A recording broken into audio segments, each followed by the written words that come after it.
퇴직을 앞두고 계신 분들 혹은 이미 은퇴 후의 삶을 보내고 계신 분들께 묻고 싶습니다.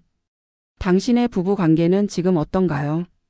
경제적 걱정보다 건강보다 더 두려운 것이 바로 함께 사는 사람과의 거리감이라는 말이 있습니다.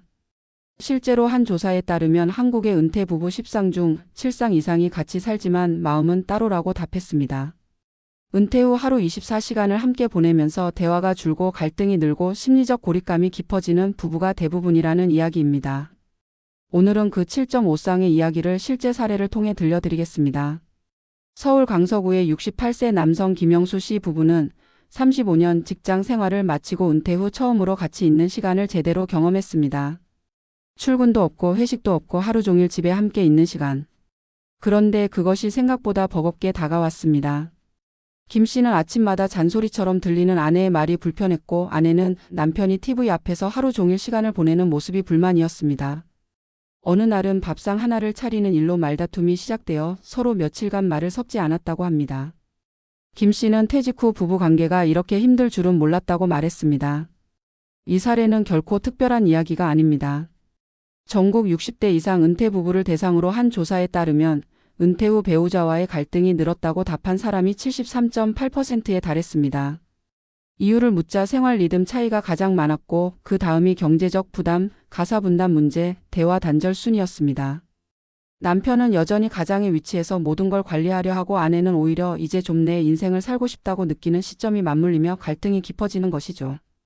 경기도 안산에 사는 66세 이정자 씨의 사례는 이런 변화를 잘 보여줍니다. 남편이 은퇴하자마자 하루 세 끼를 집에서 먹기 시작했고 아내는 주방에서 벗어날 틈이 없었습니다. 예전엔 당신은 퇴근하면 쉬면 되잖아라던 남편이 이제는 오늘 반찬은 왜 이거야? 라는 말로 아내의 일상을 흔들었습니다. 이 씨는 하루가 너무 길고 답답했다. 남편이 퇴직한 뒤로 내가 다시 직장에 나가고 싶다는 생각을 처음 했다고 고백했습니다. 결국 이 부부는 서로의 공간을 만들기로 했습니다. 남편은 지역복지관의 사진 동아리에 들어갔고 아내는 요가와 자원봉사로 시간을 보냈습니다. 그렇게 몇 달이 지나자 대화가 조금씩 돌아왔습니다. 이처럼 은퇴 후 부부 관계가 흔들리는 근본적인 이유는 서로의 역할이 갑자기 사라지는 순간이기 때문입니다. 그동안 남편은 사회에서 아내는 가정에서 각자의 역할로 존재했습니다. 그런데 은퇴 후엔 두 사람 모두 무직이라는 이름 아래 같은 공간에 머물게 됩니다. 이때 필요한 것은 새로운 역할의 재정의입니다. 예를 들어 남편은 가족의 관리자가 아니라 삶의 동반자, 아내는 가정의 돌봄자가 아니라 함께 인생을 설계하는 파트너로 관점을 바꿔야 합니다. 그러나 많은 부부는 이 전환을 준비하지 못한 채 갑작스러운 은퇴를 맞습니다. 한편 이 갈등을 극복하고 새로운 관계를 만들어가는 부부도 있습니다.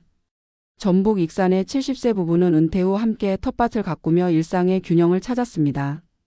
남편은 예전엔 일을 하고 돈을 벌면 그게 책임이라 생각했지만 이제는 하루 한 끼를 같이 만들어 먹는 게 책임이라고 생각한다고 말했습니다. 이 부부의 핵심은 서로의 삶에 간섭하지 않되 함께 시간을 쌓는 법을 배운 것입니다. 매일 아침에는 각자 산책을 나가고 오후에는 함께 텃밭을 돌보며 대화합니다. 큰 돈이 없어도 서로의 리듬이 맞는 삶이 가능하다는 걸 보여줍니다. 전문가들은 말합니다. 은퇴 후 부부의 행복은 돈보다 거리감의 관리에 달려 있다고. 너무 멀면 외롭고 너무 가까우면 숨막힙니다. 하루 중 일정한 시간을 함께 보내는 시간, 또 일정한 시간을 혼자 보내는 시간으로 나누는 것이 필요합니다.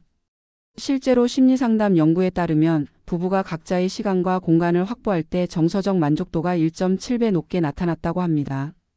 결국 은퇴 후 부부 생활은 붙어 있는 것이 아니라 적당히 함께 있는 것이 핵심입니다. 또 하나 중요한 것은 대화의 주제를 새로 만드는 일입니다. 과거에는 자녀 이야기, 직장 이야기, 집안일 이야기로 채워졌던 대화가 이제는 비어버립니다.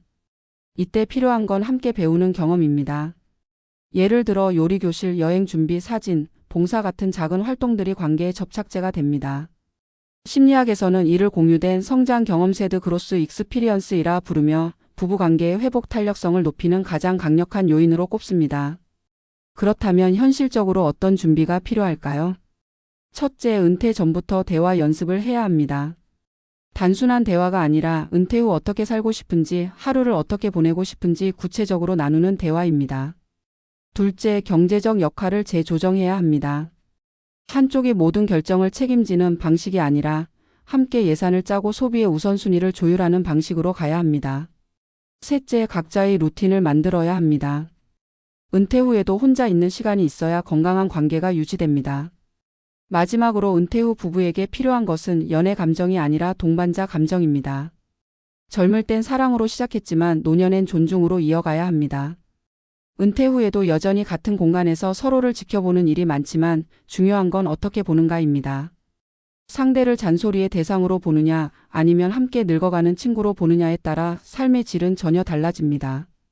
결국 한국의 은퇴 부부 10상 중 7.5쌍이 겪는 어려움은 특별한 문제가 아닙니다. 그만큼 우리 사회가 함께 사는 법을 배울 기회를 잃어버렸기 때문입니다.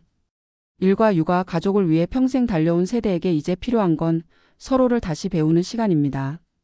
한 심리학자는 말했습니다. 은퇴는 혼자가 아니라 둘이 하는 일이다. 함께 늙는다는 것은 단지 나이를 먹는 게 아니라 서로의 변화를 이해해주는 과정입니다. 그 사실을 깨닫는 순간 은퇴 후의 부부 관계는 비로소 새로운 시작이 될 수 있습니다. 은퇴 부부 관계의 현실은 결코 누가 잘못했다의 문제가 아니다.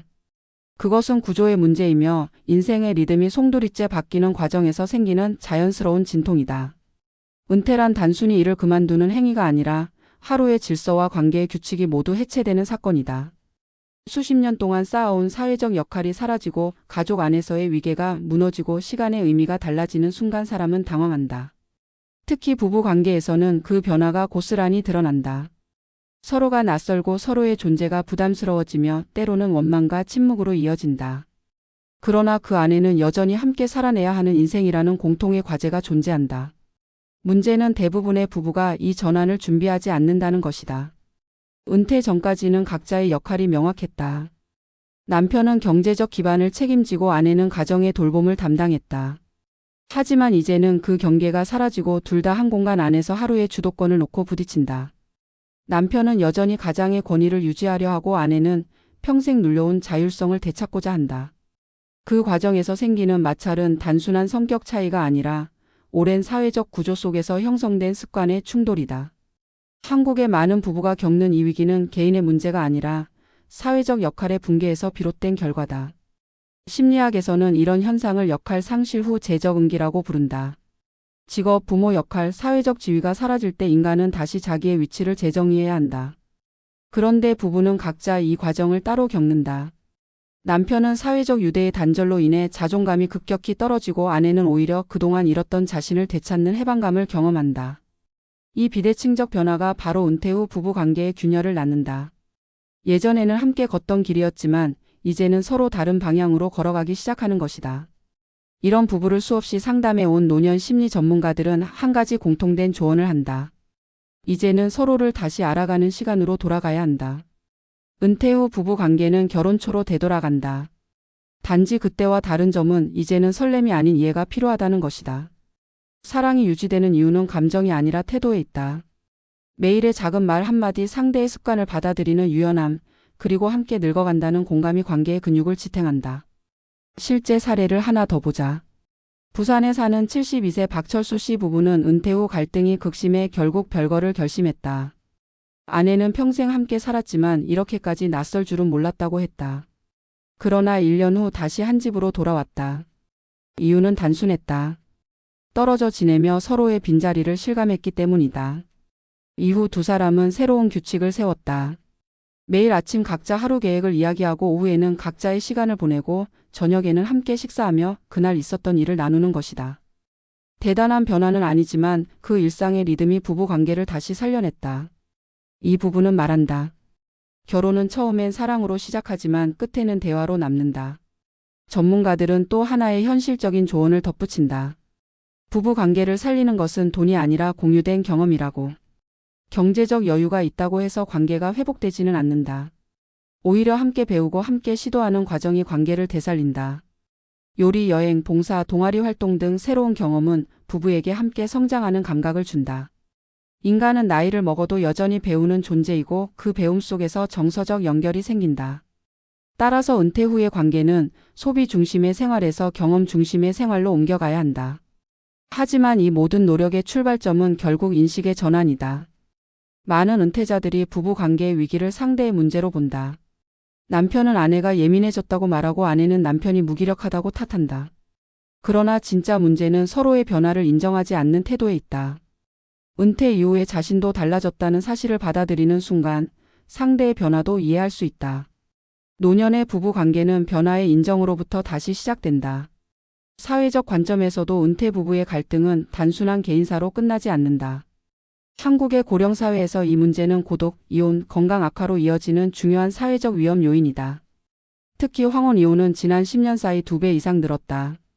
대부분의 이유가 정서적 소통의 단절이었다. 경제적 이유로 얽매여 살던 세대가 자유를 얻은 순간 오히려 관계의 불편함을 더 크게 느낀다. 그래서 은퇴 부부의 관계 회복은 개인의 행복뿐 아니라 사회적 안정에도 직결된다. 결국 은퇴 후 부부가 함께 살아남기 위한 가장 중요한 조건은 다시 배우려는 마음이다. 나를 이해받기보다 상대를 이해하려는 노력. 내 생각을 고집하기보다 함께 답을 찾아가려는 인내. 이것이 부부 관계를 유지하는 힘이다. 부부는 함께 늙어가지만 결코 같은 속도로 늙지 않는다. 어떤 날은 한쪽이 더 지치고 어떤 날은 한쪽이 더 단단하다. 중요한 것은 그 차이를 받아들이는 것이다. 그것이 진짜 동반자의 의미다. 인생의 후반전에서 부부란 결국 서로의 거울이다. 상대의 모습 속에서 내 삶의 흔적이 비친다. 그래서 상대를 미워하는 것은 곧 자기의 과거를 부정하는 일이다. 반대로 상대를 존중하는 순간 내 삶도 존중받게 된다. 은퇴 이후의 부부 관계는 누가 옳고 그르냐의 싸움이 아니라 어떻게 함께 나이 들어갈 것인가의 여정이다. 이제 묻고 싶습니다. 당신은 지금 옆에 있는 사람과 어떤 거리를 두고 있나요? 너무 멀지도 너무 가깝지도 않은 그 적당한 거리 속에서 서로의 온도를 느낄 수 있다면 그것이 바로 은퇴 후 부부의 행복입니다. 하루의 시작에 함께 커피를 내리고 저녁의 끝에 서로의 하루를 들어주는 그 시간들. 그것이 인생의 마지막 파트너십이 완성되는 순간입니다. 은퇴는 끝이 아니라 서로를 다시 배우는 두 번째 결혼의 시작입니다.